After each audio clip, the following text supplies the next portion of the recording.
private schools with huge tuition and tiny endowments, lower ranked schools with weak outcomes, and schools that relied on unlimited loans to fill seats, as well as schools with high need applicant pools.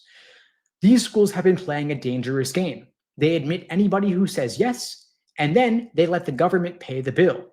That model is now dead.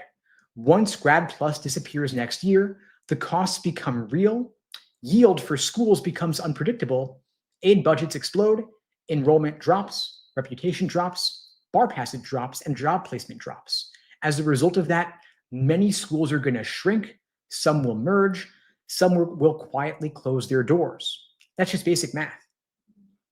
Now, you might hear people say that private lenders will step in, no reason to worry. But here's the thing. Private loans are not guaranteed. They require credit checks. They often require loan cosigners. They often charge 10 to 15% interest and offer zero protections. And if your school has weak outcomes, a lender might simply say, we're not going to finance this. Private loans will help a small number of high credit score students attending strong schools, but they are not a replacement for Grad Plus, and they were never meant to be. Now, everything so far that I've shared might sound kind of negative because we're talking about loan caps, budget gaps, schools at risk, and students scrambling. But let's step back for a second. This is exactly the correction legal education has needed for years because the old system had unlimited borrowing with zero oversight.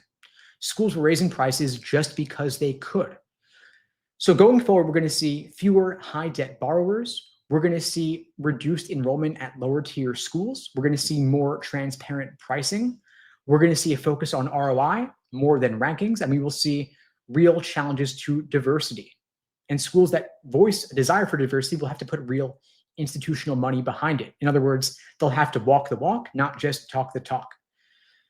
Now, students, as a result of all this, will be asking, what's the real cost? What's the real value? And what happens if this degree doesn't pay off? So I want you to treat yourself like an informed consumer, not like you're trusting blindly in what the school is telling you. Do your own research, do your own homework, look at the ABA 509 reports to look at the scholarship offers and the LSAT and GPA median so you can be better informed about what you're going to do. End rant. Okay, folks, so any questions regarding what I just shared? I hope you found that helpful. I saw there was a question in the chat from Rose earlier asking, what do you think about merit scholarships now for LSATs for online JD degrees?